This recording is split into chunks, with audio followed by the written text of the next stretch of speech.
హల్లెలూయా. ఇందాకే చెప్పారు, యవనస్తులు వచ్చారని విన్నాను నేను. ఇక్కడ కనపడుతున్నారు, మళ్ళీ చెప్దామా? హల్లెలూయా.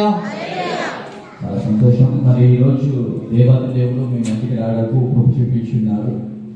మరి దేవాది దేవుడు దైవజనులను ప్రేరేపించి ఇంత చక్కటి అవకాశం ఇచ్చిన మొదటిగా దేవాది దేవుడికి వందనాలు తెలియజేస్తూ, ప్రేమతో ఆహ్వానం పలికిన దైవజనులు జాన్సన్ అయ్య గారికి, అలాగే ఈ ప్రాంతానికి పరిచయం చేసిన జానన్న గారికి కూడా ప్రభు పేరిట వందనాలు. ఇప్పుడు వచ్చిన ప్రతి ఒక్క దైవజనుడికి ప్రభు పేరిట వందనాలండి. మరి మీరు లేకపోతే ఏ కూడిక జరగదు కాబట్టి కూడి వచ్చిన ప్రతి ఒక్కరికి ప్రభు పేరిట వందనాలు తెలియజేస్తున్నారు. దేవుడు ఒక్కొక్కరిని ఒక్కొక్క విధముగా ఆయన పరిచర్లో వాడుకుంటారండి. ఒక్కొక్కరు ఒక్కొక్క అవయవంగా, కొందరు వాయిద్యాలు వాయిస్తారు, కొందరు బోధిస్తారు, ఉపదేశిస్తారు, సువార్త చెప్తారు, ఇంకా పాటలు పాడేవారు. అలా ప్రతి ఒక్కరు ఒక్కొక్క పని ఆయనలో చేస్తూ ఉంటారన్నమాట. అయితే మనమందరము క్రీస్తు శరీరంలో ఏకమై ఉన్నవారమే. హల్లెలూయా, హల్లెలూయా.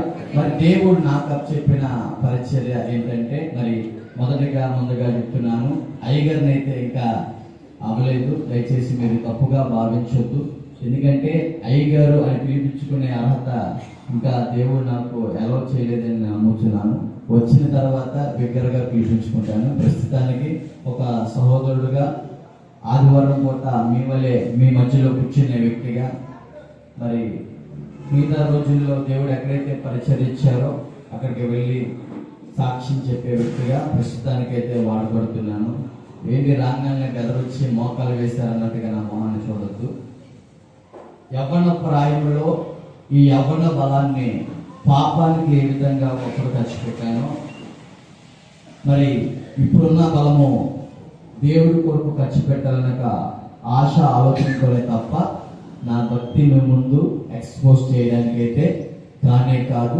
మరి ముఖ్యంగా ఈ శరీరము గతములో ఎంత బలహీనమైపోయిందో మీరు ఇప్పుడు సాక్ష్యాల ద్వారా వింటారు. దేవుడిచ్చిన బలం ఎలా ఉంటుందో కల్లారా చూస్తారు. హల్లెలూయా. ఇంకా నేను ఆలస్యం చేయను, ప్రార్థనలోకి వెళ్ళిపోదాం. చిన్న ప్రార్థన చేసుకుందాం. కళ్ళ నుంచి కళ్ళు మూద్దాం. ప్రియమైన ప్రభువా, మీ ఘనమైన నామానికి స్తోత్రాలు ప్రభువా. ఈ దినమున మీరు ఏర్పాటు చేసిన కోరికను బట్టి మొదటగా మీ నామానికి మహిమ చెల్లిస్తున్నాం తండ్రి. అయా, మీ చేతికున్న గేలానికి ఈ దినమున ఒక ఎర్రగా మమ్మల్ని వాడుకోమని కోరుచు. వచ్చిన వారిలో అనేక మంది తండ్రి కృపమిడ అయా షాపులు ఉన్నారు. ఈ ఎర్ర ద్వారా ఆకర్షిస్తారని మనస్ఫూర్తిగా కోరుతూ, మరి ముఖ్యంగా నీ శక్తి ఏంటో అనేకులు గ్రహించుటకు ఆలోచన పుట్టిస్తారని, వినగలే చెవులు, గ్రహించగలే మనసు ప్రతి ఒక్కరికి దయచేయండి నాయన. విశ్వాసంలో ముందు కొనసాగడం కృప చూపిస్తారు. యేసు నామములో మీ ఆత్మ సహాయం వేడుకుంటూ యేసు నామములో ప్రార్థన వేడుకుంటున్నాం మా పరమ తండ్రి. ఆమేన్, ఆమేన్. మరి అందరూ ఎన్ని విధాలుగా యూట్యూబ్లో చూశారో ఈ సాక్ష్యాన్ని నాకైతే తెలియదు, కానీ నేను నమ్ముతున్నాను దేవుడు ఈరోజు ఈ సాక్ష్యము ఎవరికో ఇక్కడ బలంగా కావాలని. హల్లెలూయా. లేఖనాల్లో ఒక చిన్న మాట చదువుకొని నేను సాక్ష్యంలోకి వెళ్ళిపోతానండి. మన చేతిలో ఉన్న పరిశుద్ధమైన గ్రంథం ఒకసారి అలా తెరచి మార్కు సువార్త 5వ అధ్యాయంలోకి వెళితే అక్కడ మొదటి 5వ వచనంలో ఒక యవనస్తుడు కనపడతా ఉంటాడు. అక్కడ ఉన్న మాటలు తగ్గట్టే ఏమండి, నా జీవితము, నా గత సాక్ష్యము ఉంటాను.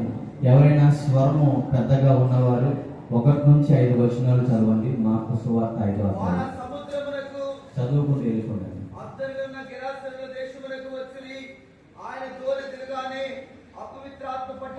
సమాధుల్లో నుండి వచ్చి ఆయనకు ఎదురుపడెను. వాడు సమాధుల్లో వాసము చేసేది వాడు. సంఖ్యలతో నన్ను ఎవడను వాడిని బంధింపలేకపోయాను. పలుమార్లు వాని కాళ్ళకును చేతులకు సంఖ్యలు వేసి బంధించును. వాడు ఆ చేతి సంఖ్యలు తెంపి కాలి సంఖ్యలను తుత్తునీరుగా చేసేది కనుక ఎవడను వాడిని సాధుపరచలేకపోయాను. వాడు ఎల్లప్పుడూ రాత్రి పగలు సమాధుల్లోనూ గుండెలలోనూ కేకలు వేయించు తాను రాళ్లతో గాయపరుచుకొని చూడను. హల్లెలూయా. ఇక్కడ నశించిపోయిన ఒక జీవితము కనపడుతుంది, పాడైపోయిన జీవితం కనపడుతుంది. ఏ ఒక్కరూ కూడా సాధుపరచలేకపోతున్నారు ఆ వ్యక్తిని. ఆయన ఎక్కడ ఉంటాడంటే ఇప్పుడు సమాధుల్లోనూ ఏమంటే కొండల్లోను తన శరీరాన్ని ఏం చేసుకుంటాడంటే గాయపరుచుకుంటాడు. అప్పట్లో బ్లేలు లేవేమో రాళ్ళతో, ఇప్పుడు బ్లేలుతో కోసుకుంటున్నారు శరీరాలు. మరి నా జీవితం విజయవాడ ప్రాంతంలో ఉంటుండగా మొదటగా నాకు పెట్టిన పేరు బంగారు సాయి కుమార్గా పిలువబడుతూ, ఆ తర్వాత యవ్వన ప్రాయానికి వచ్చాక విజయవాడ బ్యాడ్ బాయ్ సాయిగా పేరు పెట్టుకున్నారు. బ్యాడ్ బాయ్ సాయిగా ఎందుకు మారానంటే కారణము ఈ లోక సినిమాలు నన్ను ఎంతగానో ప్రభావితం చేస్తూ, ఆ లోక సినిమాలో కనబడే ప్రేమ చిత్రాలు నన్ను ఎంతగా ప్రభావితం చేస్తూ, ఆ ప్రేమకి నేను ఆకర్షితులవుతూ ఒకరిని ప్రేమించానన్నమాట. ప్రేమ ఒకరోజు విఫలమైపోయింది. విఫలమైపోయినప్పుడు ఆ సహోదరుడు ఎలా కనబడతాడు హీరో సినిమాల్లో అంటే జుట్టు పెంచి ప్రేమ విఫలమైపోయిందని ఏమంటే తన అలంకరణ ఆలోచన ప్రతిదీ మారిపోతూ ఉంటుంది. కాబట్టి ఎక్కువ చూసే వారికి ఏమవుతుందంటే సినిమాలు అందులోనే క్యారెక్టర్లు మనకు తెలియకుండానే ప్రభావితం చేస్తూ ఉంటాయి. చాలా మంది ఏమనుకుంటారంటే ఎంటర్టైన్మెంట్ ఏదో టైం పాస్ కోసం మేము చూస్తున్నాం అనుకుంటారు, కానీ వాస్తవానికి అవి ఏం చేస్తాయంటే అందులో ఉన్న సన్నివేశాలు మనకు తెలియకుండానే ఆడవారికి మగవారికి యవనస్తులకి అలా ప్రభావితం చేస్తూ ఏమండి బ్యాడ్ బాయ్ సాయి పేరు పెట్టుకున్నాడు. ప్రేమ విఫలం అయిపోయింది కాబట్టి. మరి చెడ్డపై సాయి కాబట్టి అలంకరణ ఈ విధంగా మీకు కనపడుతుంది కదా, జుట్టు పెంచి గడ్డాలు పెంచి ప్రేమ విఫలమైపోతే సినిమాలో నేను నేర్చుకుంది ఏంటంటే బ్లేడ్ పెట్టుకొని చేతులు కోసుకోవాలి అనే పద్ధతి ఒకటి చూశాను. నేను కూడా అదే విధంగా శరీరాన్ని ఈ రకంగా పాడు చేసుకుంటూ ఈ విధంగా గడుపుతున్నాను. ఏ పేరండి? Bad boy Sai. వాస్తవానికి నా తల్లిదండ్రులు నన్ను ఎంతో అల్లారుముద్దుగా పెంచారు. వారు చదువుకోలేదు అంతగా, అయితే నేను చదువుకోవాలని వారు ఎంతగానో కష్టపడతారు. మా తల్లిదండ్రులే కాదు, మీ తల్లిదండ్రులు కూడా ఏం చేస్తారు మన కోసం ఖచ్చితంగా కష్టపడతారు. వారు ఎంతో చెమట కారుస్తూ వారి కష్టాన్ని చంపుకొని వారి ఇష్టాన్ని ఆపుకొని మన ఇష్టం పిల్లల యొక్క ఇష్టం నెరవేర్చడానికి ఎంతో పాటుపడే ప్రేమ వారికి. అయితే ఆ ప్రేమని గ్రహించలేదు నేనైతే. సినిమాలో ప్రేమ కావాల్సి వచ్చింది. అర్థమైందా? వేలకు వేల ఫీజులు కడుతూ కాన్వెంట్ స్కూల్లో నన్ను జాయిన్ చేస్తే వారి యొక్క కష్టాన్ని గ్రహించలేదు, కానీ ఈ సినిమాల ప్రేమ కావాల్సి వచ్చి ఆ సినిమాల ప్రేమ ఒక రోజు విఫలమైపోతే ఇదిగో ఇటువంటి గెటప్తో నేను ఉంటా ఉన్నాను. ప్రేమ విఫలమైపోతున్నప్పుడు ప్రియుడు మళ్ళీ ప్రాకులాడేది ఎక్కడికంటే తను ఉన్న ఆ బాధని ఆ భారాన్ని పోగొట్టేవి మత్తు పదార్థాలని సినిమాలో చూపిస్తారు. ఆ మత్తు పదార్థాల దగ్గరికి నా అడుగులు పరిగెడుతున్నాయి. ఆ మత్తు పదార్థాలతో సావాసం చేస్తున్న నా జీవితం ఏమవుతుందంటే మెల్లమెల్లగా వాటికి నేను ఎడిక్ట్ అయిపోతూ డ్రగ్స్కి, సిగరెట్కి, గంజాయికి, మత్తు పదార్థాలు ఏమైతే ఉంటాయో త్రాగుడుతనానికి నేను బానిసనైపోతూ 24 గంటలు ఆ మద్యము బాటిల్తో గంజాయితో సావాసం చేస్తూ ఉంటూ వాటితో నేను ఉంటున్నాను. ఎందుకంటే దేనికోసం ఈ ప్రాకులాట? సమాధానం, ప్రశాంతత రావాలి, నాలో ఉన్న టెన్షన్ పోవాలి అనే ఒక ఆలోచనలతో ఉన్నాను. ఎంత తాగినా టెన్షన్ పోవట్లేదు, కానీ ఆలోచన ఓవర్ థింకింగ్ ఎక్కువైపోతుంది. నెగిటివ్ ఆలోచనలు ఎక్కువ అవుతున్నాయి. మెల్లమెల్లగా యవ్వన ప్రాయంలో ఉన్న బలమును చూశారు. ఆ బలమంతటిని నేను ఆ వ్యసనాలకి ఖర్చు పెట్టడం మొదలు పెడుతున్నా. యవ్వన ప్రాయంలో ఉన్న బలాన్ని ఏమండి శరీర కోరికల వైపు మళ్ళుతున్నాయి. మత్తు పదార్థాలు ఆడపిల్లలకు అలవాటు చేసి వాళ్ళ శరీరాన్ని చెరిచే వ్యక్తిగా నేను బ్రతుకుతూ ఒక పేరు, ఏం పేరు? Bad boy Sai. మరి ఇప్పుడు ఏమండి యవ్వన ప్రాయంలో సోషల్ మీడియాలో ఏదో ఒక రకంగా ఫేమస్ అయిపోవాలి, డాంబికంగా జీవించాలి అనే ఆలోచనలతో ఆనాడు నేను బాగా గడిపోయాను. అయితే ఆ సమయంలో ఈ ఫేస్బుక్, ఇన్స్టాగ్రామ్ ఏవైతే ఉన్నాయో వాటిని నేను ఎక్కువ చెడుకు ఉపయోగిస్తూ ఉండేవాడిని. ఎంతసేపు ఏమండి కన్నాలు ప్యాంట్లు వేసుకుంటూ స్టైల్ అంటూ ఇక్కడ నేను షర్ట్లు గుర్తించుకొని మీకు కనపడుతుంది ఇక్కడ మచ్చ ఒకటి, ఆ మచ్చ మొదలు పెడితే ఏమండి కాలు వరకు ప్రతి చోట పచ్చబొట్లు వేసుకుంటూ శరీరాన్ని పాడు చేసుకునే వ్యక్తిగా ఒక పక్క కోసుకుంటూ ఇంకో పక్క ఈ రకంగా నా అలంకరణ, నా యొక్క వస్త్రధారణ ఈ విధంగా ఎక్కడ చూసినా పచ్చబొట్లు అనుకుంటూ ఈ విధంగా గడుపుతున్నారు. ఈ దేవుని జనాంగం అందరూ అనుకునే వాళ్ళు ఏమని తెలుసా, people say me bad trust me I'm worst అని నాకు నేనుగా క్యాప్చర్లు పెట్టుకునేవాను. అంటే ఇది నా జీవితం, నాకు నచ్చినట్టుగా నేను జీవిస్తాను, అడగడానికి మీరెవరు అనే ఒక ఎదురుపుతో ఆ విధంగా గడుపుతుండగా మరి కొడుకు మరి ఈ విధంగా పాడైపోతూ ఉంటే మరి ఏ తల్లి అయినా ఒప్పుకుంటారా? ఏంటి ఒప్పుకుంటారా? కొడుకు కూతురు ఎప్పుడు ఉన్నతమైన స్థాయిలో ఉండాలనే తల్లిదండ్రుల యొక్క ఆశ కదా. అయితే వారి యొక్క ఆశలన్నింటినీ అడియాసలు చేసే వ్యక్తిగా నేను బ్రతుకుతున్నాను. విజయవాడ బ్యాడ్ బాయ్స్ ఆయన పేరు పెట్టుకోండి. ఎక్కడికైనా స్నేహితులు ఎక్కువైపోయారు. మంచోళ్ళు కాదండి. సహవాసం ఎప్పుడు ఎలా ఉండేదంటే, జ్ఞానులతో సహవాసం చేసేవాడు జ్ఞానం అవుతాడంట, మూర్ఖులతో సహవాసం చేసేవాడు చెడిపోతాడని లేఖనాలు ఘోషిస్తున్నాయి. మరి మరి వేడి బ్యాచ్తో సహవాసం చేసేవాడు ఏమవుతాడు? వాడే అవుతాడు. త్రాగుబోతుతో సహవాసం చేస్తే త్రాగుబోతే, తిరిగిబోతుతో సహవాసం చేస్తే తిరిగిపోతే, పోలీస్ స్టేషన్ ఏవైతే కేసులు ఉంటాయో rate batch, ganja batch, murder చేసేవాళ్ళు, రేప్ చేసేవాళ్ళు, ఇటువంటి స్నేహితులు ఎక్కువైపోతా వచ్చారు. నాకు ఏ ప్రాంతానికి అయినా సరే ఒక డాంపికమైన పేరు వచ్చి సాయాన్న అనే స్థలం కొట్టించుకునే రేంజ్ కూడా వచ్చేసింది. యవ్వన ప్రాయంలో ఇటువంటి కేటగిరీస్, ఇటువంటి ప్రవర్తనతో ఉన్నవారిని ఎవరు వాడుకుంటారంటే స్వార్థంగా రాజకీయ నాయకులు బాగా వాడుకుంటారు. రాజకీయ నాయకులు బలంగా వారికి కావాల్సిన అక్కర్లు బాగానే తెచ్చుకుంటారు. మాకు ఒక ఎరేస్తారన్నమాట, 10వ పాటలు ఇచ్చేసి ఇంకా వారి పనులు వారు చేయించుకుంటూ ఉంటారు. ఆ విధంగా బైక్ ర్యాలీలు చేస్తూ జనాల్ని ఇబ్బంది పెట్టే వ్యక్తులుగా గడుపుతున్నానండి. అయితే నేను అనుకునేవాడిని, నేను అంతా లైఫ్ని ఎంజాయ్ చేస్తున్నాను, మనకేంటి అనుకుంటూ వెళ్ళగలుగుతున్నాను. కానీ తల్లిదండ్రుల యొక్క రావణ పాలన ఏమీ కూడా పట్టించుకునే వ్యక్తినైతే కాదు. మరి కొడుకు అలా పాడైపోతుంటే తల్లి అంటుంది, నాన్న నీ జీవితం చాలా ఇదిగా పాడైపోతుంది, నువ్వు ఏ విధంగా తయారవుతావని మా ఊహల్లో కూడా మేము ఆలోచించలేదురా అనుకుంటూ మా తల్లిగారు మాట్లాడటం ప్రారంభిస్తున్నారు. అయితే వాస్తవానికి క్రైస్తవ్యానికి ఏమండి సంబంధించిన కుటుంబం అయితే కాదు. మేము అన్ని జనాంగం యేసు ప్రభు వారిని ఎరగని వ్యక్తులుగా జీవిస్తూ ఉండేవారు. అయితే యేసు ప్రభు వారంటే మాకు తెలిసింది ఏంటంటే, తెల్లవ దేవుడు, మతమార్పిడి, ఇదంతా మనోళ్ళు గదిని అనుకుంటూ లైట్ తీసుకుంటూ ఉండేవాడు అనమాట. అయితే ఏ యొక్క మందిరం కనపడినా, గుళ్ళు కనపడినా అందరిలాగా నేను కూడా అని ముద్దులు పెట్టుకునే బ్యాచ్ అన్నమాట.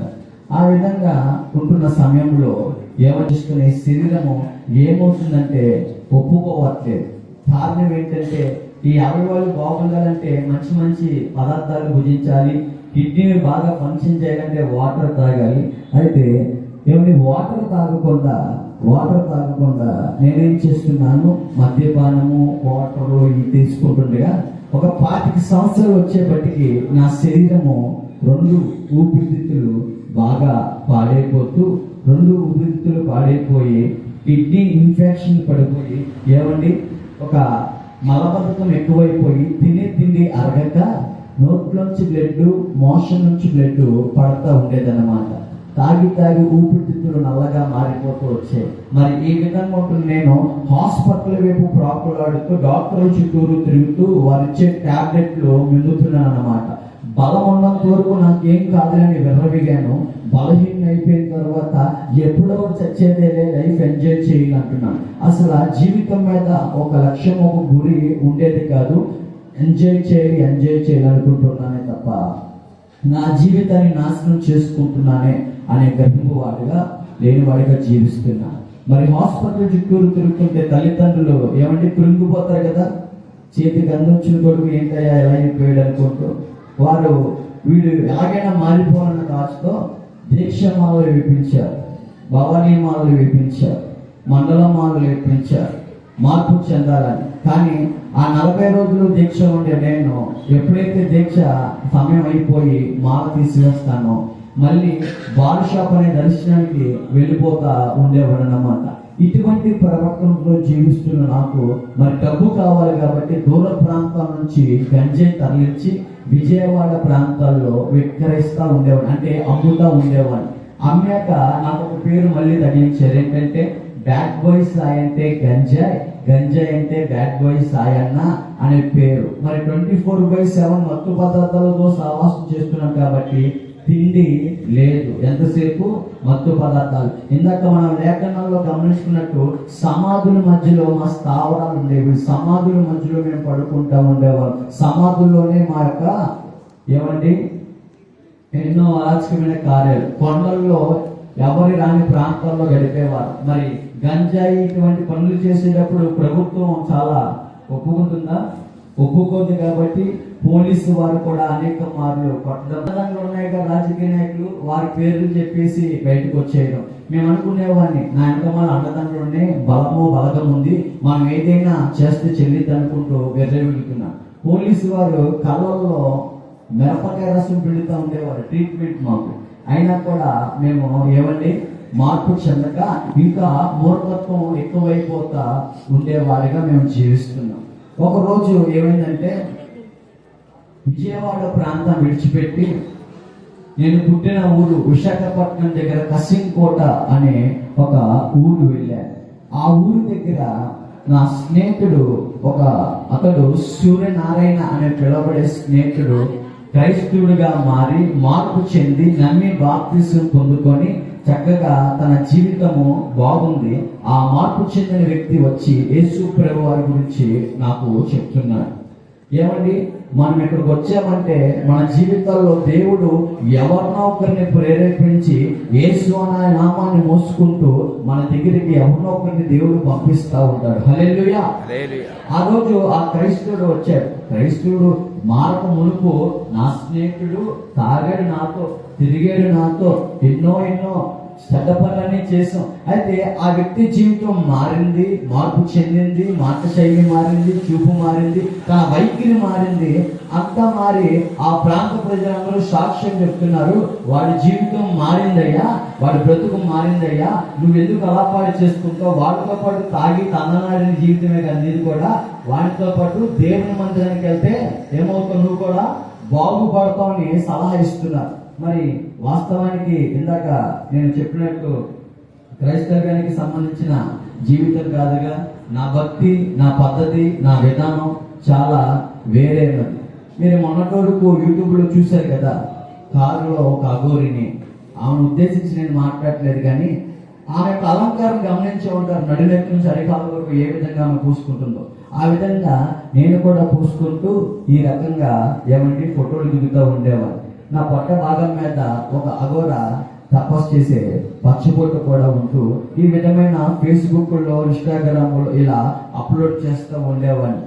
ఈ మెడ మీద గమనిస్తే ఒక శివలింగం బొమ్మ కూడా కనపడుతుంది.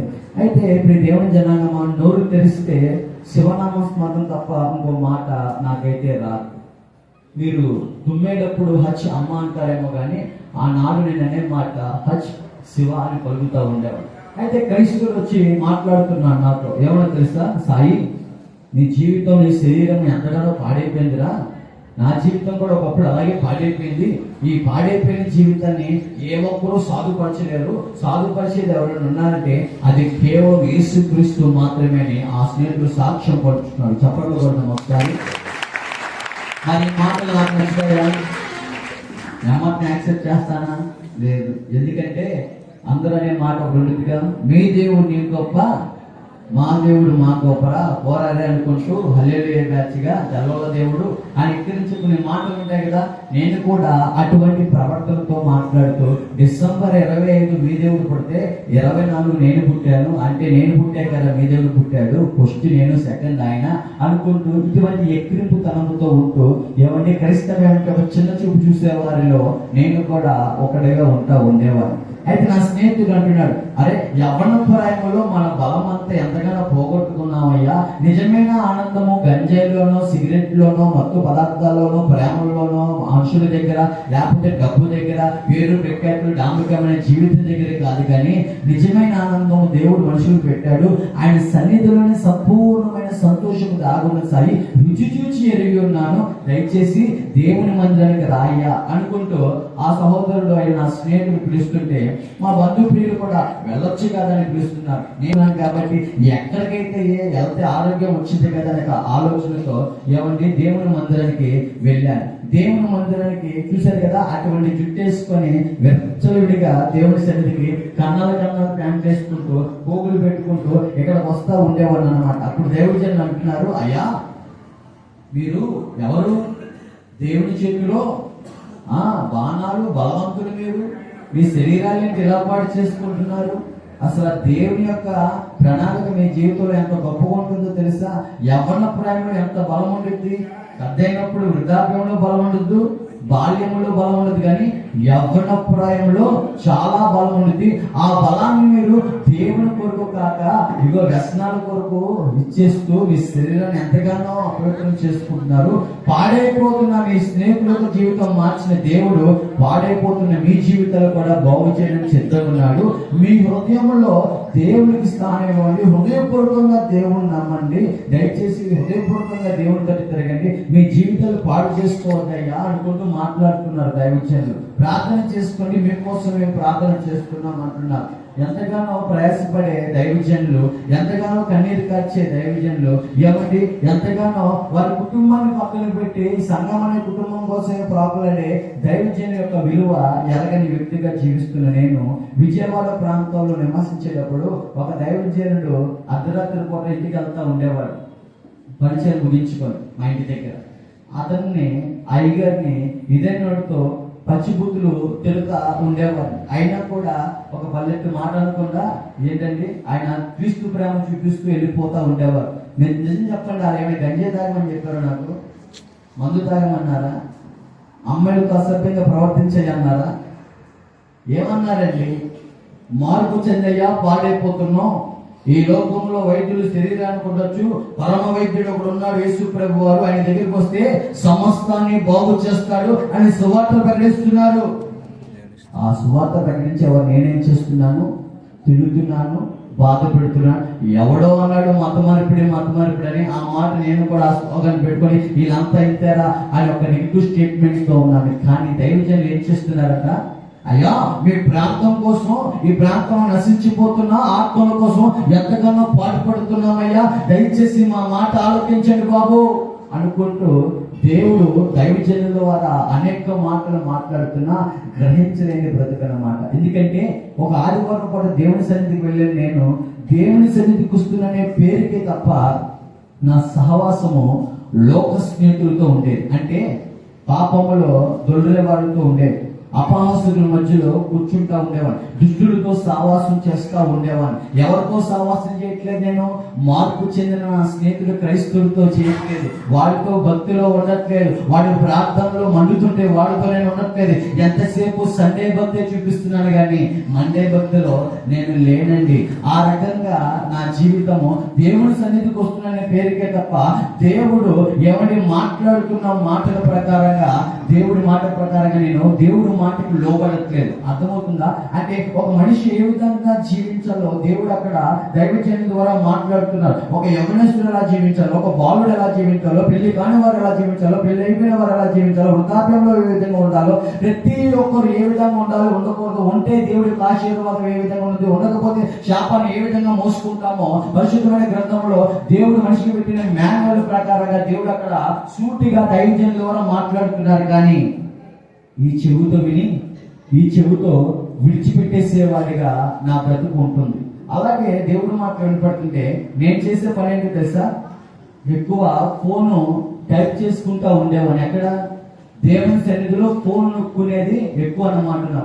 అక్కడ దైవజనుల మాట ఏ మాట? ఆ మాటలో ఏముంటుందంటే ఎక్కువ జీవం ఉంటుంది కదా. ఆ జీవం గల మాటల్ని ఇలా అంటూ ఇలా విడిచిపెడుతూ ఎక్కడో ఆలోచన ఉంటుంది, కానీ నేను మాత్రము నా బాడీ మాత్రము ఇక్కడే ఉంటుంది. ఎప్పుడు ఏ ఫేస్బుక్ లో లైక్ వచ్చిందో, ఏ వాట్సాప్ స్టాటస్ అంతమంది చూసారో అని ఇటువంటి యొక్క ఆలోచనే తప్ప దేవుడు నాతో మాట్లాడుతున్నాడే అనే మాట వినటం వల్ల నీవు రక్షింపబడతావు అనే లేఖనాలు ఘోషిస్తుంటే ఏమీ పట్టించుకోకుండా విని విడిచిపెట్టేవాడిగా నా జీవితం ఉంటుంది. ప్రియ దేవుని జనాంగమా, అయితే ఇదంతా చూస్తున్న స్నేహితులు, ఎందుకంటే ఒక వేషధారణ భక్తి చేస్తున్నాను కదా, దేవుని సన్నిధిలో ఒక రకంగా, మందిరం దాటి బయటికి వెళ్ళాక మరో రకంగా, ఇక్కడేమో యేసయ్య అంటున్నాను, మళ్ళీ బయటికి వెళ్ళాక అదే నోటితో బూతులు మాట్లాడుతూ, అదే నోటితో అబద్ధాలు మాట్లాడుతూ, అదే నోటిని అపవిత్రం చేసుకుంటూ, అదే శరీరాన్ని అపవిత్రం చేసుకుంటూ ఇష్టానుసారమైన జీవితం జీవిస్తుంటే నా స్నేహితులు అంటున్నాడు క్రైస్తవుడు, అరే నువ్వు చేసేది భక్తి కాదురా నాయన, భక్తి కాదు, అది శాపాన్ని మూట కట్టుకుంటున్నావు. దయచేసి హృదయపూర్వకంగా దేవుని తట్టి తిరిగితే ఆయన నీ తట్టి తిరిగి నీకు సమాధానం దయచేస్తాడు. దేవునితో సహవాసం చేయాలి, వ్యక్తిగతంగా దేవునితో గడప సాయి అని ఎన్ని మార్పులు చెప్పినా సరే మాకు వచ్చే పోవాయ భక్తి అనుకుంటూ లోక స్నేహితులతో గడుపుతూ ఉన్నానండి.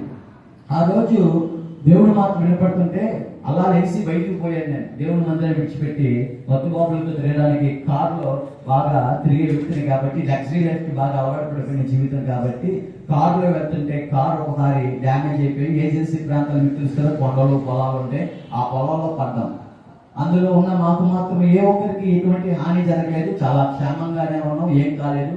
కారు డ్యామేజ్ అయింది కానీ నేను అనుకునేవాడు ఏమని తెలుసా, కారు ఎంత డ్యామేజ్ అయినా నాకేం కాలేదంటే నాకు అదృష్టం ఉంది, నాకు లక్ ఉంది, నాకు ఎక్కడో సుడు ఉంది అనుకుంటూ ఈ విధంగా ప్రవర్తిస్తుంటే ఆ ఫోటో చూసిన క్రైస్తవుడు అంటాడు, ఓ ఎవడస్తుడా నువ్వు ఇంకా సజీవ లెక్కలో ఉన్నావంటే నీ లెక్క, నీ జ్ఞానమా, నీ బలమా కాదురా, మొదటగా దేవుడి కృప, ఆ కృప ఉంది కాబట్టి నువ్వు ఇంకా సజీవ లెక్కలో ఉన్నావు.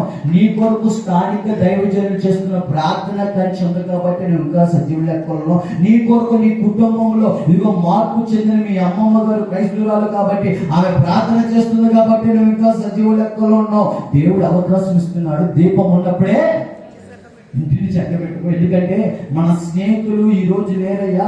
ఎంతో మంది యవనస్తులు ఉండట్లేదు భూమి మీద, ఎంతసేపు బ్యానర్ల మీద స్తంభాల మీద వేలాడుతూ ఉన్నారు, అర్ధాయుషులు మరణిస్తున్నారు. వాళ్ళు ఏదైతే విత్తుతున్నారు యాక్సిడెంట్ అనేది, యాక్సిడెంట్ స్పీడ్ విత్తుతున్నారు, యాక్సిడెంట్ అనే పంటకు వస్తున్నారా, మత్తు పద్ధతులను విత్తనం మన జీవితంలో విత్తుతున్నాం, అనారోగ్యం అనే పంటకు వస్తున్నాం. సాయి నా మాట విను గర్జించేస్తున్నావలే అపవాదం జరుగుతున్నట్టు మింగుకుంటూ పోతున్నారా. దయచేసి నా మాటినయ్యా, నువ్వు నశించిపోవడం దేవుడి చిత్తము కాదు, మారు మనసు పొందుకొని మారు మనసు తగిన ఫలాన్ని ఫలించు అనుకుంటూ ఎన్ని మాటలు చెప్పినా సరే ఈ చెవితో వినడం, ఈ చెవితో విడిచిపెట్టేసేవాడిగా జీవిస్తున్నాడు. రేపు జనాంగమా అయినా కూడా దేవుడు ఎంత గొప్పవాడంటే, ఏమండి ఆయన కనికరం ఎంత గొప్పగా ఉందంటే, అనారోగ్యం కూడా నా శరీరము ఎల్లప్పుడూ టాబ్లెట్లు మింగే శరీరము ఎలా ఉందంటే ఈసారి దేవుడు దైవజనులు చేసిన ప్రార్థన ఆలకించి స్వస్థత ఇచ్చాడండి. మేలు పొందుకున్నాను నేను, బలం వచ్చింది. ఆ బలాన్ని నేను మళ్ళీ ఎవరి కోసమో తెలుసా ఖర్చు పెట్టేది, ఈ లోక పాపము కోసం ఖర్చు పెడుతున్నాను, వ్యసనాల కోసం ఖర్చు పెడుతున్నాను. ఎటువంటి కృతజ్ఞత లేని వాడిగా బలం వచ్చినప్పుడు ఒక రకమైన ప్రవర్తన, బలహీన తర్వాత దైవజనుల దగ్గర ఒక రకమైన ప్రవర్తన. అయ్యా నా కోసం ప్రార్థన చేయని నేను, అయ్యా నేను బయలుదేరుతాను బాబా అని అవసరం అయిపోయిన తర్వాత దేవుని సన్నిధి వీపు చూపించి మళ్ళీ మళ్ళీ మళ్ళీ విజయవాడ ప్రాంతం వచ్చేసానండి. ఈసారి కార్యక్రమం ఎవరిని ప్రేమిస్తున్నానంటే మళ్ళీ నేను పెళ్లి అయిపోయిన స్త్రీని ప్రేమిస్తున్నాను, పరయవాని యొక్క భార్యని ప్రేమించేవాడిగా నేను ఉంటున్నాను. లేఖనాల్లో ఒక బలమైన హెచ్చరిక ఉంటుంది. దేవుని చెప్పిన, నీవు గాని పరయవాని యొక్క భార్యని కోరుకుంటే ఆ మార్గం నిన్ను నాశనానికి దారి తీస్తుంది అనే హెచ్చరికలు ఎన్ని మాటలు ఒకవేళ ఎడపన్నా ఈ చెవు నుంచి విని ఈ చెవు నుంచి విడిచిపెట్టేసే జీవితం. పాపం చేసేటప్పుడు బాగానే ఉంటుంది, అదొక రోజు నన్ను పట్టుకుంటుంది లేక గ్రహింపలేని వాడిగా జీవిస్తూ ఎవరిని ఒక భక్తి మొదలు పెట్టానండి. ఏమనంటే అందరి దేవుళ్ళు యేసు ప్రభు కూడా ఒకటే, మనం ఏ మందిరానికి వెళ్ళక్కర్లా, స్నానం చేసిన తర్వాత ఒక 2 నిమిషాలు ప్రార్థన చేసుకుంటే ఈ భక్తి సరిపోతుంది అనుకుంటూ పరిశుద్ధమైన గ్రంథం నాకు ఇచ్చారు. ఆ గ్రంథాన్ని మూలపడేసి దైవజనులు ప్రార్థన చేస్తున్న తైలాన్ని అది కూడా మూలపడేసి స్నానం చేస్తేనే ఒక 2 నిమిషాలు ప్రార్థన చేసేవారు. అయితే స్నానం జరిగేది 2 నిమిషాలు ఒక నామకర్త ప్రార్థన జరిగేది. ఆ తర్వాత ఏమయ్యేదంటే లోక పాపానికి మళ్ళీ దాసుని అవుతా ఉండేవారు, మళ్ళీ వ్యసనానికి దాసుని అవుతా ఉండేవారు. ఆ రకంగా నా శరీరాన్ని పాడు చేసుకున్న తర్వాత డబ్బు మీద వ్యామోహం ఎక్కువైంది నాకు, డబ్బుతో సావాసం ఎక్కువైంది నాకు. డబ్బు ఉంటే ఏదైనా జరిగితే మన జీవితంలో ఏదైనా కొనసాగొచ్చు, ఏదైనా చేయొచ్చు అనేక గర్వము అహంకారం పెరుగుతూ అక్రమంగా సంపాదించిన గంజాయమైన డబ్బు నా దగ్గర ఎక్కువగా ఉండేసరికి నాకు చాలా అహంకారం ఎక్కువైపోతుంది. డబ్బు ఉన్నప్పుడు చుట్టూరు చాలా మంది ఉంటారంట కదా, ఉన్నారు. అలాగే నేను ఎప్పుడు బలం మీద బలగం మీద చూసుకొని ఎవరిని వాళ్ళని చూసుకొని మనుషులు నమ్ముకుంటూ ఎక్కువ నాకేం జరిగినా వాళ్ళు వచ్చేస్తారనే భ్రమతో ఉంటా ఉండేవాడిని. ఒక రోజు ఏమైందంటే ఆ డబ్బు కూడా అయిపోయింది. డబ్బు ఉన్నప్పుడు వాస్తవానికి ఆ డబ్బుతో నేను ఒక మంచి ఆరోగ్యాన్ని కొనలేకపోయాను. డబ్బు ఉన్నప్పుడు ఆ డబ్బుతో రాత్రికి ఒక మంచి నిద్రను నేను కొనలేకపోతాను. ఎందుకంటే ఎప్పుడు డిప్రెషన్, కలవరము, ఆలోచనలు, తీవ్రమైన ఒత్తిడి ఏలుబడి చేస్తూ ఉండేదన్నమాట. ఆ డబ్బు ఉంది కానీ మంచి ఆహారాన్ని కూడా నేను భుజించలేకపోతున్నాను. ఎందుకో తెలుసా? పేగులు ఇన్ఫెక్షన్ అయిపోయి అరుగుదల పని చేయట్లేదు అనమాట. 3 రోజులకి 4 రోజులకు ఒకసారి ఆ యొక్క మోషన్ బయటకు వస్తూ ఉండేది, చాలా ఇబ్బందిగా. ఆ రకంగా నా శరీరాన్ని పాడు చేసుకుంటా ఉన్నాను. దేవుడు ఇచ్చిన బలాన్ని మళ్ళీ లోకానికి ఖర్చు పెడితే బలం ఏమైందండి? మళ్ళీ పోతుంది కదా. మళ్ళీ బలం పోయింది. ఆఖరికి ఎలా ఉందంటే మరి ఏ కాలనీకి వేసిన కోడి ఎలాగైతే వైరస్ పట్టు ఉంటుందో ఆ విధంగా నా శరీరము బాగా పక్క చిక్కిపోయింది అనమాట. ఇలా కొడుకుంటే ఎముకలు బయటికి కనపడుతూ చట్ట సౌండ్ బయటకు వస్తుంది అనమాట. ఆ రకంగా ఉంటున్న నా పరిస్థితుల్లో ఏమండి, లాక్డౌన్ పీరియడ్ అప్పటికే కరోనా వచ్చింది. 2021 సంవత్సరం. ఇటుపక్కే ఈ రోడ్డు నుంచి భద్రాచలం వెళ్ళి ఏజెన్సీ ప్రాంతానికి వెళ్ళి గంజి కొనుక్కుందామని పరిశుద్ధమైన గ్రంథాన్ని పట్టుకొని ఇదే రూట్లో వెళ్ళిన జీవితం ఉన్నాను.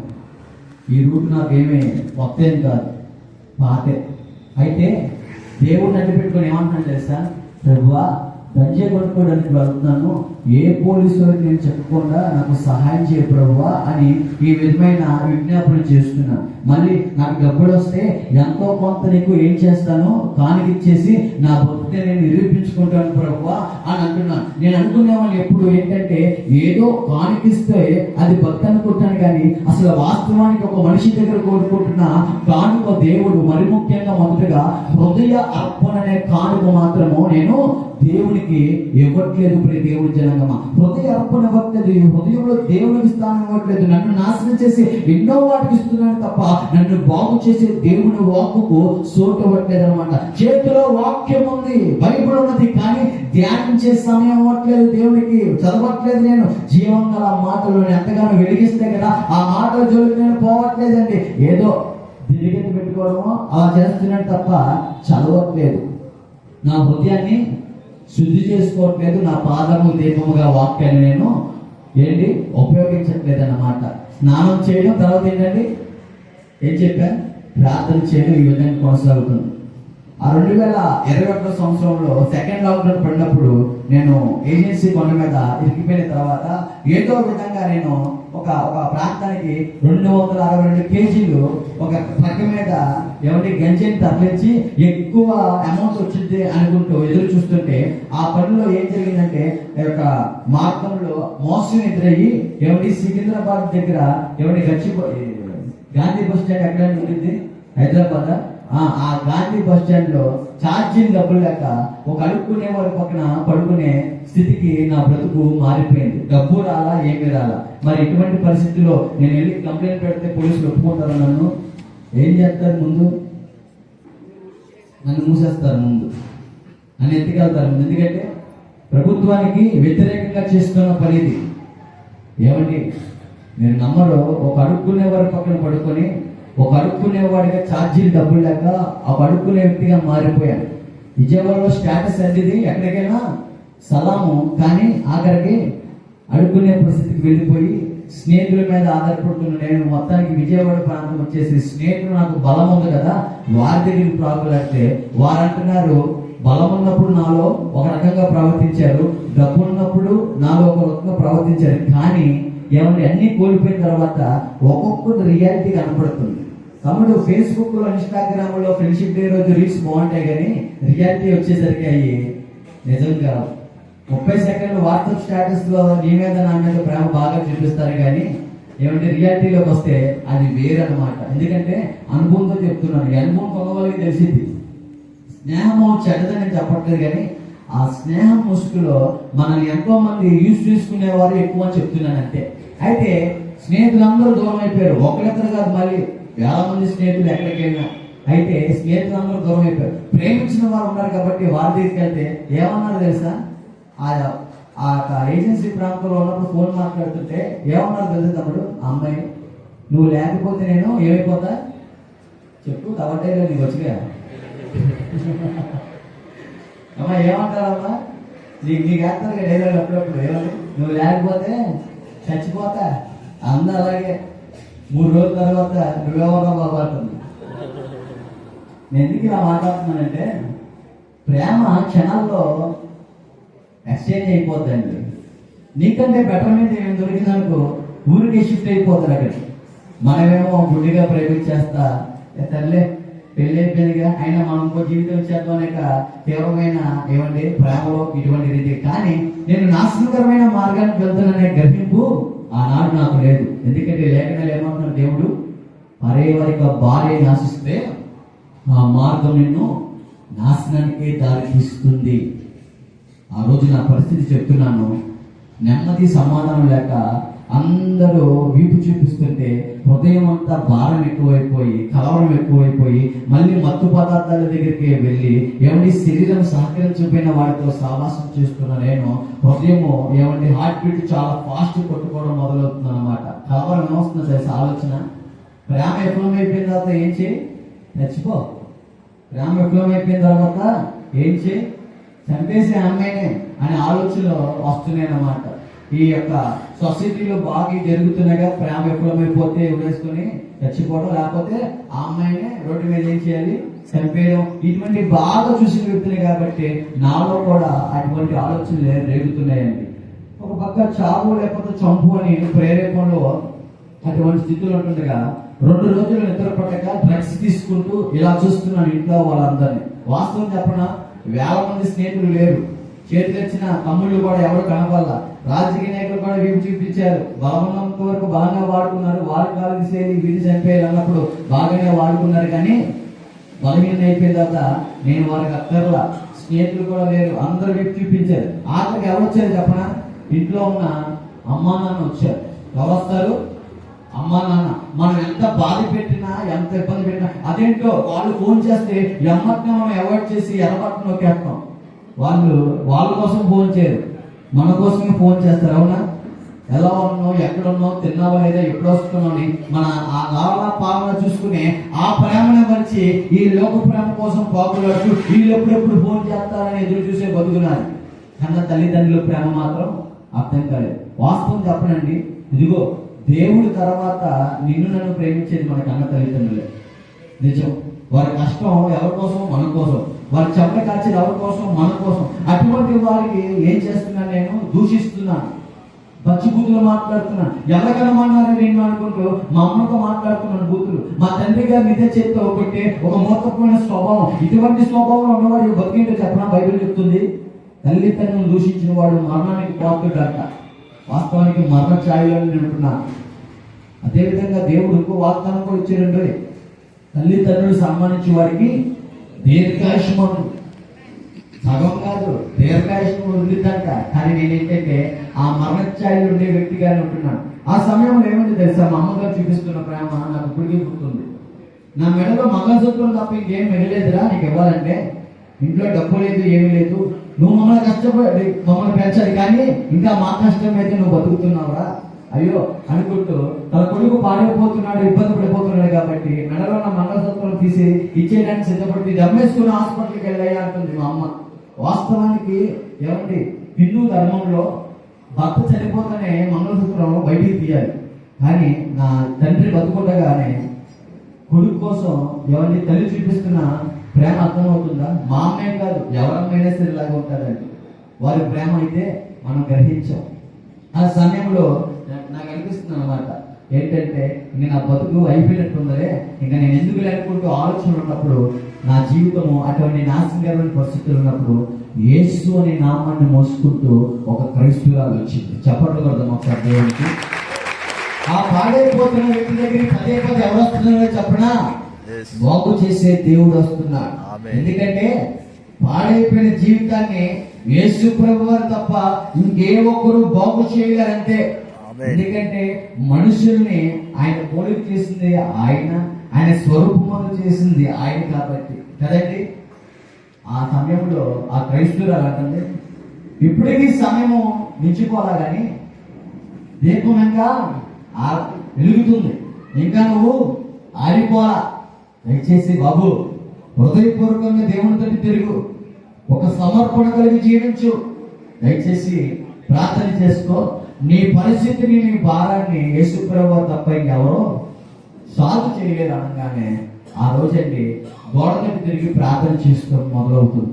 ఏంటి ఆ ప్రార్థన అంటే, ఇప్పటి వరకు దేవుడికి వ్యతిరేకంగా జీవించిన జీవితం ఏదైతే ఉందో అది నాకు కనపడుతుంది అన్నమాట. ప్రతిదీ కనపడుతుంటే ఒక్కొక్కటి ఒప్పుకుంటున్నాను. నేను ఇలా జరిగింది ప్రభు, అలా చేసే ప్రభు, నా శరీరాన్ని నపంసకులతో కూడా నేను పాడు చేసుకున్నానయ్యా, హెచ్చిదాలతో తిరిగిన బతుకున్నది ఏమంటే ఆ రకంగా ప్రతిదీ ఒప్పుకుంటుంటే ఆ సమయంలో ఆటోమేటిక్ గా నా కంటిలోంచి నీళ్లు రావడం మొదలవుతూ ఆఖరిగా యేసు నామములో ప్రార్థనకి వేడుకుంటున్నాం తండ్రి ఆమేన్ పలుకుతుంటేనే ఒక్కసారిగా బరువుగా ఉన్న హృదయం అంతా తేలికైపోవడం నేను గమనిస్తా వచ్చిన దేవుడి జనంలో. ఒక విషయం చెప్పనా, ఎంత తేలికైపోయిందో చెప్పనా, నా జీవితంలో అటువంటి అనుభవం నేను ఎక్కడ కూడా రుచి చూడలేదండి. వాస్తవానికి నేను అనుకున్నాను గంజలో దొరికిద్దేమో అనుకున్నాను సమాధానం. అక్కడ నాకు ఎప్పుడు ఎదురవ్వాలి అటువంటి అనుభవం సమాధానం. మొత్తం పదార్థాల్లో డ్రగ్స్ లో ఉండిద్దేమో వెతికాను, అక్కడ దొరకలా. పోనీ డబ్బు దగ్గర దొరుకుద్దేమో అనుకుని వెతికాను, అక్కడ దొరకలా. పేరు ప్రఖ్యాతులు డాంబికమైన జీవితం దగ్గర దొరికిద్దేమో వెతికాను, అక్కడ దొరకలా. మనుషులు ప్రేమ దగ్గర దొరుకుద్దేమో వెతికాను, అక్కడ దొరకలా. మనుషుల యొక్క ఏమంటే అన్నతండ్రుల దగ్గర దొరికిద్దేమో వెతికాను, అక్కడ దొరకలేదు. దేవుడి జనమా, ఆ రోజు నా హృదయం ఎంత తేలిక అయిపోయిందంటే అది వర్ణాతీతం అన్నమాట. అప్పుడు పిచ్చి పట్టిన వల్ల ఇలా బాత్రూంలోకి వెళ్ళిపోయి నన్ను నేను గాయం చేసుకుని నా బతికి అయిపోయింది, నేను అక్కడ అనుకుంటూ అటువంటి తలపులతో ఉంటుంటే ఒక్కసారిగా ఏమంటే ఆ మొర ఎప్పుడైతే జరిగిందో దేవాది దేవుడు సమాధానం దయచేస్తే ఆ సమయంలో దేవుడి మందిరానికి వెళ్ళి మూలలో కూర్చున్నాను. నేను మూలలో కూర్చొని ఉంటుండగా దేవుడు దైవజనుల ద్వారా మాట్లాడుతున్నా. ఒకరోజు ఏమంటే యేసు ప్రభు వారి యొక్క ప్రేమ గురించి చెప్తున్నారు. ఏమని చెప్తున్నారంటే, యేసు ప్రభు వారు ఏమండి మతాలు మార్చడానికి రాలేదు, యేసు ప్రభు వారు మనం చేసిన అతిక్రమం బట్టి ఆయన శరీరం అంతా గాయపరచబడింది అంటున్నారు. అప్పటికి యూట్యూబ్ లో నేను ఎవరు యేసు ప్రభు వారిని ఎతకడం మొదలు పెడుతున్నా. ఎవరిని ఎతుకుతున్నాను ఈసారి? దేవుడిని వెతకడం మొదలవుతుంది. ఎవరు యేసు ప్రభు వారు అనుకుంటుంటే ఈ సన్నివేశం చూస్తూ ఎందుకు యేసు ప్రభు వారు ఏ విధంగా కొడుతున్నారు అనే ఆలోచన రేగడం మొదలవుతుంది అన్నమాట.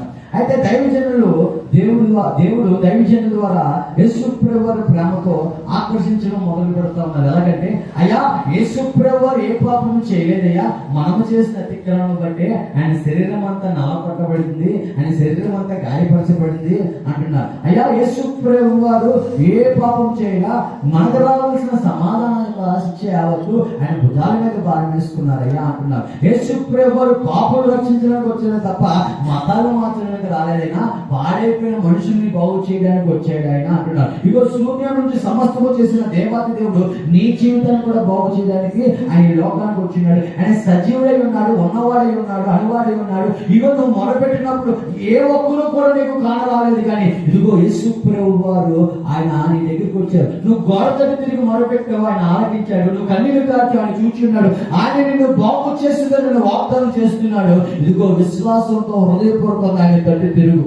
ఎక్కడైనా మనుషులతో కాక ఆయనతో సావాసం చే. అసలు మొదటగా యేసు ప్రభు వారు ఎవరో తెలుసుకో. నువ్వు అనుకున్నట్టు తెల్లవ దేవుడు కాదు, మత మార్పిడి కాదు, అసలు వాస్తవ వాణిలు మాటలే కాదు, కానీ వాక్యము ధ్యానించు, ప్రార్థన చేయి, వాక్యము ధ్యానం చేయి, అందులో సత్యమేమో గ్రహించు అంట మొదలు పెడతాము. నాకు మాత్రం ఆలోచన ఏమొస్తుందంటే, యేసు ప్రభు వారు నేను ఇంత కిరాతకంగా కొడుతున్నారు. ఒక సినిమాలో పడితే నిజంగా ఆ నొప్పిని ఏ విధంగా ఆయన భరించుంటాడు. బయట 2000 సంవత్సరాల క్రితం నాలాంటి పాపల కోసం, నాలాంటి వ్యసనపరుడు కోసం, నాలాంటి ఒక వేసుల కోసం, నాలాంటి ఎవరి దౌర్భాగ్యుల కోసం, నాలాంటి కోపిష్ఠుల కోసం, నాలాంటి దేవుని సన్నిధికి వస్తూ 2 పరుల మీద కాలేసి వేషధారం చేసే నాలాంటి వాడి కోసం యేసు ప్రభు వారు ఎంతగా బలయ్యారు. నశించిపోతున్న దాన్ని వెతికి రక్షించడానికి వచ్చారా, నశించిపోతున్న నీ నాన్న జీవితాన్ని బాగు చేయడానికి వచ్చారు యేసు ప్రభు వారు అంటే నా కళ్ళు చమగిలుతున్నాయి, కళ్ళలోంచి నేను వస్తుంది. ఎందుకంటే దేవుడు చూపించిన ప్రేమ మెల్లమెల్లగా అర్థమవుతుంది. ఒకప్పుడు దేవుని సన్నిధిలో ఫ్యాన్ కింద చైర్లో కూర్చోడానికి ఎంతగానో ఇబ్బంది పడిపోతుంది. ఎప్పుడైపోతున్నా ఈ కూడిగా, ఎప్పుడైపోవాలా నేను అనే ఆలోచనతో నేను ఆదివారం కూడా దేవుడి సన్నిధిలో వచ్చే నేను ఎప్పుడెప్పుడు వెళ్ళిపోతాను, ఎక్కువసేపు టైం చూసే నేను ఏమండి ఆ సమయంలో వాక్యాల ద్వారా దేవుడు మాట్లాడుతున్నారు. ఏమంటే దైవజనుల ద్వారా, అయ్యా యేసు ప్రభు వారిని 9 గంటలు సిలివేస్తే మధ్యాహ్నం 3 వరకు సిలువ మీదే ఉన్నాడయ్యా. ఎవరి కోసమో తెలుసా? నీ కోసమే. ఆయన సిలువ మీద చేతులు చెప్తూ ఈ రోజు నిన్ను పిలుస్తున్నాడు. హృదయపూర్వకంగా ఆయన ఎదురు తిరిగాయా, నీ హృదయం అనే పాత దగ్గరికి వచ్చి టపా టపా టపా తడుతున్నాడు. ఆయన స్వరం నీకు వినపడలేదా? అనేక మార్లు అనేక రకాలుగా దర్శించాడుగా దేవుడు నిన్ను. ఎలా దర్శించాడని ఒక్కసారి ఏమేం చేసుకుంటే, బాల్య దినంలో రోడ్డు మీద పాడైపోతూ గోళీలు ఆడుకుంటుంటే చట్ట స్నేహితులుంటే యేసు నామాన్ని మోసుకుంటూ కొందరు స్నేహితులు వచ్చారు, కొందరు క్రైస్తవులు వచ్చారండి. దేవుడు మందిరాన్ని తీసుకెళ్లారు. సండే స్కూల్కి వెళ్ళిన జీవితమేనా, కానీ దేవుడు మార్పు ధృవీకరించారు. ఆ తర్వాత మళ్ళీ పాడైపోతుంటే నా యవనస్తులైన స్నేహితులు, మార్పు చెందిన స్నేహితులతో దేవుడు మళ్ళీ వచ్చాడు, ధృవీకరించాడు. ఆ తర్వాత దైవజనులు వాక్యంలో మాట్లాడుతున్నారు, దేవుడు మళ్ళీ ధృవీకరించాడు. ఆఖరికి ఆ సమయంలో ఇక అయిపోయిన నా జీవితం అనగానే మళ్ళీ ఎవరు వచ్చారండి? యేసు ప్రభువు. ఒక విషయం చెప్పినప్పుడు స్నేహితుడా, పాడైపోతున్న నశించిపోతున్న నీ జీవితం దగ్గరికి పదే పదే పదే పదే యేసు నామాన్ని మోసుకుంటూ ఒక వ్యక్తి వస్తున్నాడంటే ఆ వ్యక్తి కాదు వచ్చింది, ఆయన ప్రేరేపిస్తున్న దేవుడు నన్ను దర్శిస్తున్నాను జ్ఞాపకం చేస్తాడు. హల్లెలూయా. ఈ విధంగా ఎవరి దేవుని ప్రేమ అర్థమైన తర్వాత ఒకప్పుడు సావాసం క్రియలు ఎక్కడంటే గంజాయి దగ్గర అన్నాడు కదా, నేను గంజాయితో సావాసం చేసేటప్పుడు ఎక్కువ కొండల మధ్య సహవాసం చేసే జీవితం అనమాట. ఆ కొండల మధ్య సహవాసం చేసేటప్పుడు ఆ కొండ ప్రాంతం అంతా ఒకప్పుడు గంజాయితో నింపబడిపోతా ఉండేది. ఈసారి అక్కడ ఏకాంతంగా ప్రార్థన చేసుకునేలాగా ఆ ప్రాంతం అంతా ఏమండి జీవం గల వాక్యముతో మార్పు చెందడం మొదలవుతుంది. దేవుడు మాట్లాడుతున్నారు, ఏమని తెలుసా? నీవు నా సొత్తు, నేను నిన్ను సృజించున్నానని లేఖనాల ద్వారా దేవుడు హృదయపూర్వకంగా నా హృదయం ఆ రోజు లూజియా హృదయం తెలిసినట్టు తెలిసారు. దేవుడు ప్రేమకి ఆకర్షితులవుతున్న తర్వాత ఆ కొండ ప్రాంతం అంతా ఏకాంతంగా దేవుడి సన్నిధిలో గడపడం మొదలవుతుంది. ఆత్మీయతలు ఒక పాట నేర్పించారు. మొదట ఏమంటే, అయ్యా నువ్వు మనుషులు నమ్ముకోమాక, రాజును నమ్ముకోమాక, యెహోవాను ఆశ్రయించు, ఆయన పాదాలు పట్టుకొని గోచాడు, హృదయపూర్వకంగా నమ్ముటిని వాళ్ళైతే నమ్మవానికి సమస్తం సాధ్యమే. దయచేసి హృదయపూర్వకంగా నమ్మయ్యా, నీ కొరకు మేము విజ్ఞాపన చేస్తున్నాం, ప్రార్థన చేస్తున్నాం. అయితే మాకంటే బాగా నీ స్వరం దేవుడికి వినపడాలి. నీ స్వరం దేవుడికి వినపడాలి అంటే వ్యక్తిగతంగా నువ్వు దేవుడితో సహవాసం చేయి. నీ స్నేహితులతో, లోక స్నేహితులతో కాదు, మండే స్నేహితులతో, పరిశుద్ధులతో సహవాసం చేయి. ప్రార్థనలో ఏకీభవించు, వారితో పాటు సహవాసం చేయి అంటూ వారు ఎంతగానో ఏమంటే బలపరుస్తూ వచ్చారు. ఆ విధంగా వారితో గడుపుతున్నప్పుడు ఏమవుతుందంటే, ఇప్పుడు దేవుడి జనంగా ఎవరితో లోక స్నేహితులు కట్ చేసి పరిశుద్ధులతో సహవాసం చేయడం మొదలవుతున్న తర్వాత ఏమండి దేవుడి యొక్క విలువ అర్థమవడం మొదలవుతుంది. ఏ ప్రాంతంలో అయితే పడ్డానో అదే ప్రాంతంలో వాక్యం చదువుతుంటే ఒక గ్రహింపులోకి దేవుడు తీసుకొస్తున్నాడు. నేను చేస్తుంది తప్పునే గ్రహింపులోకి దేవుడు తీసుకొచ్చాడు. ఏ ప్రాంతంలో అయితే పడి ఉన్నానో అదే ప్రాంతంలో వాక్యంతో నన్ను శుద్ధి చేసి నా జీవితాన్ని దేవుడు ఆ ప్రాంతంలో మార్చడం మొదలు పెడతా వచ్చాడు. నా అంతరంగాన్ని మార్చారు, నా ఆలోచన స్థితిని మార్చారు, నా పరిస్థితిని మార్చారు. దేవుడు సన్నిధిలో ఏ విధంగా జీవించాలో ఒక గ్రహింపులోకి దేవుడు నడిపించారు. అయితే ఏమండి మారు మనసు పొందుకున్న తర్వాత ఆ సమయంలో అక్టోబర్ 23, 2021 ఆ సంవత్సరంలో యేసు ప్రభువాన్ని సొంత రక్షకుడిగా అంగీకరించి ఆయన ఒక కులానికో వర్గానికో చెందిన దేవుడు కాదు, యేసు ప్రభువారు అందరికీ ప్రభువు ఉన్నాడని ఈ నోటితో ఒప్పుకుని హృదయం విశ్వసించి బాప్తిస్మం పొందుకున్నానండి. ఆ తర్వాత ఎల్విన్ బర్నబాస్ గా పేరు పెట్టారనమాట. పేరు పెట్టిన అనంతరము పోలీసు వారి దగ్గర నుంచి కాల్ వచ్చింది.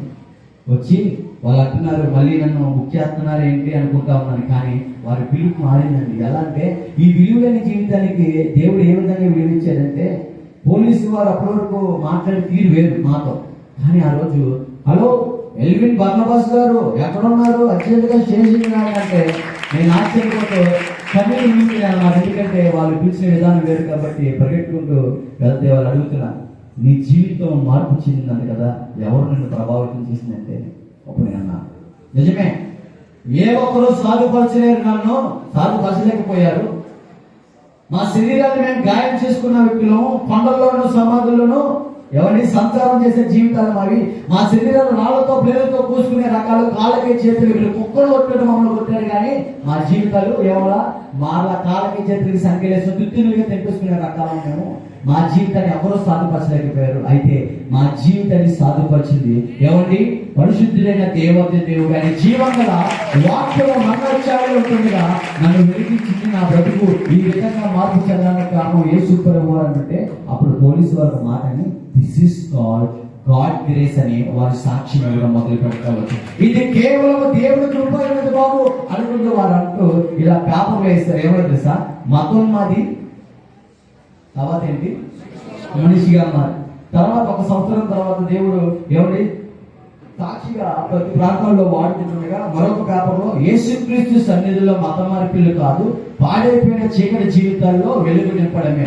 హల్లెలూయా అని వారి పేపర్లు వేస్తారు. నిజమే, చీకటి బంధకంలో ఉన్న జీవితాన్ని దేవాది దేవుడు ఆశ్చర్యకరమైన ఆయన వెలుగులోకి నడిపించి ఈ మారాలంటే ఎవరి చేదైన జీవితం నుంచి ఈ రోజు ఈ విధంగా మార్చి బాగు చేసి ఒక సజీవ సాక్షిగా మేము ముందు నిలబెట్టారు. హల్లెలూయా. ఆయనకి సమస్తము సాధ్యమే. ఎంతటి పరిస్థితినైనా ఎవరిని ఆయన బాగు చేయగల దేవాదేవుడు. వ్యసనం నుంచి నాకు జయం ఒకప్పుడు లేదు, అయితే దేవుడి మీద ఆధారపడిన తర్వాత ఆయనతో సావాసం చేస్తుంటే ప్రతి వ్యసనం నుంచి పూర్తి విడుదలండి. అందరూ ఆశ్చర్యపోతూ టాబ్లెట్ వేసుకున్నావు ఏంటని అడిగారు. వేసుకున్నాను మీరు వారంగా అన్నాను. ఏ టాబ్లెట్ చెప్పాయో రాసుకుంటే అయితే ఒక టాబ్లెట్ పేరేమో మోకాల ప్రార్థన, ఇంకో టాబ్లెట్ పేరేమో జీవగల వార్త. రోజు చేసేవాడు ఆయన సమస్తాన్ని ప్రతి చీకటి తీయడానికి తీయడానికి సిద్ధంగా ఉన్నాడు. ఆయనతో పాటు సహవాసం చేస్తే సమాధానం దయచేస్తాడు. నిజమైన సమాధానం నాకు మత్తులో గంజలో లోపంలో దొరకలేదు, ఆయనతో గడిపినప్పుడు దొరికింది అయ్యా అంటా ఉన్నాను. మీ దేవుడి జనాంగమా, ఆఖరి ఒక మాట చెప్తున్నాను. దేవుడి ఇచ్చిన బలాన్ని అక్టోబర్ 23, 2021 సంవత్సరంలో బాప్తిసం పొందుకున్నాను. తేదీ ఈ రోజు ఏంటో, ఈ రోజు ఎంత రేపు జనవరి 14 ఏమండి 13, 2026. చాలా గ్యాప్ ఉన్నది. ఈ గ్యాప్ లో ఒక్కసారి కూడా ఈ శరీరం మీద స్కానింగ్ ఎక్స్రే లేకుండా మోకాల మీద ప్రతి చోట సాక్షి చెప్తాక రోజు నేను ఇటువంటి బతుకునే నేను మార్చగలని దేవుని ముందు ఈ పనికిరాని వ్యక్తిని ఉంచేది దేవుని జనగమా. యవనస్తుగా ఒకప్పుడు బలమంతా ఈ లోకాలు ఖర్చు పెట్టాను. ఈ రోజు ఉన్న బలము ఆయన కొరకు ఖర్చు పెడితే ఈ పనికిరాని జీవితాన్ని ప్రతి ఒక్క ఊరేగిస్తూ ఈ పనికిరాని జీవితాన్ని ఈ విధంగా వాడుకుంటాం. దేవాది దేవుడు ప్రతి ఒక్కరూ మనం అందరము ఆయనలో వెళ్ళగాలని కోరుకుంటారు. లోకంతో సావాసం చేసేంత వరకు నా జీవితము బాగుపడలేదు. దైవజనుల యొక్క ప్రయాస ఈ కళతో చూసేటప్పుడు అర్థమవుతా వచ్చింది. యవనస్తులు ఉన్నారు కాబట్టి ఒక చిన్న మాట పంచుకొని నేను ముగించేస్తాను, నా సమయం అయిపోయింది. నా దైవజనులు వీరే ఆత్మీయ తల్లిదండ్రులు. అయితే ఏమండి, వారికి ఇచ్చిన బహుమానం ఏంటంటే మోకాళ్ళతో ప్రార్థన ఎక్కువసేపు చేసేటప్పుడు రావాలి కదా, మోకాళ్ళు అక్కడ చిట్లి అక్కడ చర్మం ఊడుతూ అక్కడ నల్లగా మారిపోతూ చర్మం ఆ పొట్టు రాలుతూ ఉండేది. ఆ పొట్టు అంతా నేనేం చేస్తా ఉండేవానంటే ఒక చిన్న బాక్స్ లో కలెక్ట్ చేసి మా ఆత్మీయ తల్లిదండ్రులకి బహుమానం ఇచ్చేంత బలము దేవుడు దయచేయడం మొదలు పెడతారు. ఇక్కడ ఎవరు ఉన్నారు కాబట్టి మీరు ఏ సంఘానికి అయితే వెళ్తున్నా నాకు తెలియదు. మీ ఆత్మీయ తండ్రికి బహుమానం ఇచ్చి చూడు, ఎంతగా ఆనందపడతారంటే నేను మాటల్లో చెప్పలేను. ఎందుకంటే ఈ కూడిక ఏర్పాటు వారి కోసం కాదు, కానీ నీ నా జీవితంలో ఆత్మీయతలో ఒక వ్యక్తి ఎదగాలనే దేవుడు నిన్ను నన్ను ఎంత ప్రేమిస్తున్నాను తెలియజేయడానికి దేవుడు వారిని ప్రేరేపించి ఈ యొక్క గొప్ప ఎవరి కూడికని ఏర్పాటు చేశారు. ఇది కేవలము మన కోసమే, వారి కోసం కాదు. వారు పడే యొక్క ప్రయాస మనం గ్రహించాలి, వారికి సహకారంగా ఉండాలని మనస్ఫూర్తి కోరుకుంటూ ఈ సాక్ష్యం దేవుడు మీ అందరి విడుకుల్లో దేవుడు దీవించిన కాక సమస్త మహిమగా దేవాన్ని దేవుడికి మాత్రమే తెలుస్తున్నాను. ఆమె ఇంకా చెప్పాలి కానీ బోల్డ్ ఉంది, సమయం లేదు. అయితే ఈ సమయాన్ని నేను అధ్యక్షులకి దైవజనులకి అప్పచెప్తున్నాను.